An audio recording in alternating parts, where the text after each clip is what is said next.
This video is sponsored by V-Guard. Ajay Alok आए, उससे पहले आलोक शर्मा आपसे शुरू कर रहा हूं। आपने तो तय कर लिया ना आलोक जी, तेलंगाना में कौन सीएम होगा, कब शपथ ग्रहण होगी, कैसे सरकार बनेगी, क्या करेगी? आलोक जी। देखिए, मुझे लगता है कि विधायक दल की बैठक भी हुई और मीडिया के माध्यम से पता भी चल रहा है कि रेवंत जी को ही विधायक चाहते हैं। इतनी ही खबर मेरे पास है अभी तक। आधिकारिक घोषणा, तमाम चीज़ें, औपचारिकताएं शायद हो जाएंगी जल्द।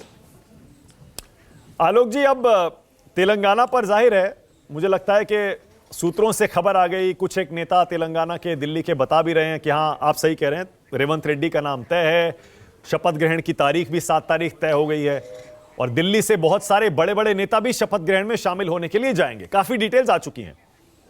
लेकिन आलोक जी, आज आपके नेता जो हैं, उन्होंने एक बीजेपी पर, या जो 3 राज्यों में बीजेपी जीती है, उन पर एक नया हमला शुरू कर दिया है ईवीएम को लेकर।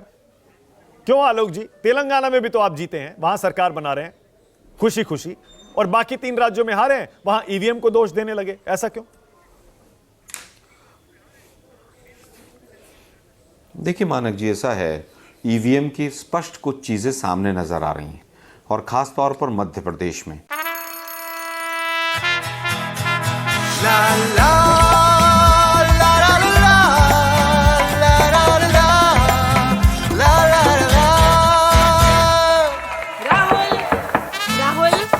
तन के साथ मन को जगाओ वी-गार्ड वाटर हीटर्स के संग। वी-गार्ड। और ये केवल कांग्रेस पार्टी नहीं कह रही है, वहाँ का हर आदमी कह रहा है कि मैंने वोट दिया, फिर मेरा वोट कहाँ चला गया। और पिछले भी जो 2019 के भी 370 के करीब लोकसभा के जो वीवीपैट के जो हैं मिसमैच, आज तक इलेक्शन कमीशन सॉल्व नहीं कर पाया है। तेलंगाना जीत गए, इसका मतलब ये नहीं है कि इलेक्शन कमीशन दूध का धुला है, या इलेक्शन कमीशन ने आज तक सारे काम ठीक ही किए हैं, या इलेक्शन कमीशन पर सवाल उठाना गलत है। सवाल हमने भी उठाए हैं, उसकी प्रतिक्रिया इलेक्शन कमीशन ने दी है, सवाल बीजेपी ने भी उठाए हैं, ईवीएम के ऊपर भी बीजेपी ने सवाल उठाए हैं, और ईवीएम से रिलेटेड या काउंटिंग से रिलेटेड मुझे लगता है सैकड़ों केस विभिन्न न्यायालयों में भी चल रहे हैं। तो अगर ऐसा होता कि सब कुछ ठीक ही है तो केस न्यायालय में नहीं चलने चाहिए। अगर सवाल है तो सवाल उठेगा, और सवाल अगर उठ रहा है तो उसका जवाब देना इलेक्शन कमीशन का काम है। आज तक इलेक्शन कमीशन, मुझे एक व्यक्ति मिले, उन्होंने कई आरटीआई लगाई, उन्होंने कई आरटीआई एक ही सवाल पर लगाई, उनको अलग अलग उत्तर मिले। और सुप्रीम कोर्ट हो चाहे और बॉम्बे हाई कोर्ट हो, सब जगह केसेस चल रहे हैं उन चीज़ों को लेकर। अगर उसमें कोई दम ही नहीं है तो वो केसेस क्यों चल रहे हैं? आलोक जी, मुझे लगता है कि देश के अंदर लोकतंत्र सबसे इंपॉर्टेंट है। आलोक जी, लोकतंत्र बिल्कुल सबसे अहम है, मैं मानता हूं, और सब इस बात पर सहमत होंगे। लेकिन कर्नाटक जीते हैं तो ईवीएम सही है, हिमाचल जीते हैं तो ईवीएम सही है, तेलंगाना जीते हैं तो ईवीएम सही है। मीठा मीठा गप गप, कड़वा कड़वा थू थू, अपने हिसाब से आप चुन लेते हैं कहां ईवीएम है कोई, कहां नहीं हुई। मैं इसका उत्तर दे देता हूं। हाँ, मैं इसका उत्तर दे देता हूं। मैं तो ये कह रहा हूं कि जहां जहां कांग्रेस की भी सरकारें हैं और जहां जहां पर आगे चुनाव भी होना है, सब जगह बैलेट पेपर से चुनाव करा लीजिए ना, क्या प्रॉब्लम है? अगर ईवीएम ठीक है, बैलेट पेपर गलत तो नहीं है। मुझे लगता है कि पूरे विश्व में जो डेवलप्ड नेशन है वो सब बैलेट पेपर से चुनाव कराते हैं, वो सब गलत तो नहीं हो सकते। अगर वहां पर, मैं 1 मिनट के लिए आपकी बात मान लेता हूं कि ईवीएम भी ठीक है, लेकिन अगर ईवीएम पर तमाम विपक्षी दल अगर सवाल उठा रहे हैं और बैलेट पेपर से चुनाव हो जाएं तो क्या गलत है? आज रिजल्ट आए, 3रा दिन हो गया, अभी तो बीजेपी के विधायक दल की बैठकें भी नहीं हुई। यही दलील देते थे सब लोग कि भाई उसमें काउंटिंग में 1 दिन 2 दिन लग जाते हैं, 3 दिन लग जाते हैं। आसाम में, महाराष्ट्र में तो 40-40 दिन के बाद मंत्रिमंडल बने थे। तो जब समय लग ही रहा है, केवल एक बीजेपी केवल ईवीएम का पक्ष लेने के लिए खड़ी होती है, और बीजेपी से जुड़े हुए मीडिया के लोग, इसके अलावा बाकी सब लोग इस पर तार्किक बहस चाहते हैं।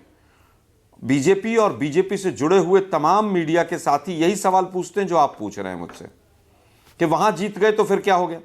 अरे भाई, सेलेक्टिव अप्रोच है मानक जी, इसमें भी कोई रॉकेट साइंस है क्या? 1-2 राज्य जितवाते रहिए, 1-2 राज्यों में अच्छे रिजल्ट आते रहिए ताकि सवाल बना रहे।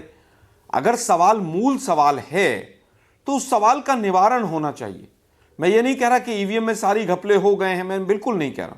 मैं कह रहा हूं अगर शंका है तो वो दूर होनी चाहिए। अच्छा, ओके, मतलब आप कह रहे हैं कि ताकि ईवीएम पे शक ना हो, इसीलिए बीजेपी सरकार या इलेक्शन कमीशन कुछ जगह कांग्रेस को जितवा देती है, कुछ जगह विपक्ष को जितवा देती है, जिससे शक खत्म हो जाए, और बाकी जगह ईवीएम करके हैक करके खुद जीत जाती है। मैंने नहीं कहा, मैं ये नहीं कह रहा हूं कि हैक करके। मैंने आखिरी सेंटेंस जो सुना वो आपने नहीं सुना शायद। हाँ। मैंने कहा, मैं नहीं कह रहा हूं कि कहां क्या हुआ है, मैंने कहा शंका है तो शंका दूर होनी चाहिए।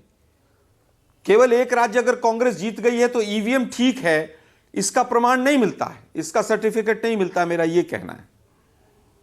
भाई आप एक थोड़े जीते हैं, कर्नाटक और हिमाचल भी जीते थे, और आप उस जीत को तो आज तक दिखाते हैं ट्रॉफी की तरह कि जनता बीजेपी के खिलाफ हो गई। मैं कह रहा हूं, अब तेलंगाना भी आप दिखाते हैं कि देखिए हमें 4,90,00,000 वोट मिले, सारे आप गिनाते हैं ना, सारे गिनाते हैं आप, कुल मिलाकर सारे वोट गिनकर 4 राज्यों के आपने कहा हमें बीजेपी से ज्यादा वोट मिले। मानक जी अब कह रहे हैं ईवीएम गड़बड़ है। मानक जी सुने ना, मानक जी 2018 में मैंने नहीं कहा ईवीएम गड़बड़ है, मैंने कहा शंका है और शंका का निवारण होना चाहिए, और मैं अपनी बात पर कायम हूं। 2018 में तीनों राज्य ये हम जीत कर आए थे, और शाम को प्रेस कॉन्फ्रेंस में माननीय राहुल गांधी जी से आप ही के पत्रकार साथी ने सवाल पूछा था। तब भी हमारी डिमांड यही थी कि चाहे हम जीते हों, लेकिन ईवीएम पे अगर शंका है, और वो शंका केवल हमने नहीं की, तमाम बीजेपी तो वो शंका आलोक जी कैसे दूर होगी, आप ही बताइए। लोगों ने उसके ऊपर पुस्तक लिखी है। मैं कहता हूं कि ये तो इलेक्शन कमीशन का काम है ना। इलेक्शन कमीशन कहे कि मैं इसको छूने नहीं दूंगा। अरे भाई, आप अगर इलेक्शन कमीशन छूने नहीं देगा, कोई कैसे उसके कोडिंग डिकोडिंग जो जिसके पास है वही तो गड़बड़ कर सकता है। मेरा मानना है वो टेक्निकल विषय है, लेकिन अगर शंका है तो इलेक्शन कमीशन उसको स्पष्ट तौर पर फ्रंट में आकर, देश के सामने आकर उसको क्लियर करे। मतलब अभी आप ये चारों राज्यों का, पांचों राज्यों का नतीजा स्वीकार कर रहे हैं या नहीं कर रहे हैं? क्योंकि दिग्विजय सिंह ने तो साफ साफ आज लिख भी दिया, उन्होंने कहा मध्य प्रदेश में 230 में से 199 सीटों पर बैलेट पेपर में हम आगे थे, लेकिन ईवीएम में हम पिछड़कर चुनाव हार गए, जनता हार गई, इस तरह की बातें कह रहे हैं वो। तो आपको स्वीकार है ये नतीजा या नहीं है? केवल दिग्विजय सिंह जी नहीं कह रहे हैं, केवल दिग्विजय सिंह जी नहीं कह रहे हैं, जनमानस कह रहा है। लेकिन दुर्भाग्य है कि जनमानस की अब बात सुनी नहीं जा रही है। अब तो केवल इलेक्शन कमीशन, बीजेपी या मीडिया के कुछ साथी जो कहते हैं वही प्रमाणिक है। 41 मजदूर इतने दिन तक फंसे रहे, किसी पर एफआईआर नहीं हुई, किसी एक मीडिया के साथी ने नहीं पूछा इसका जिम्मेवार कौन है। ये जो एक नैरेटिव बन रहा है ना देश में कि जो बीजेपी कर रही है, बीजेपी शासित जो राज्य हैं वहां पर सब बहुत बढ़िया है, ये गलत है देश के लिए।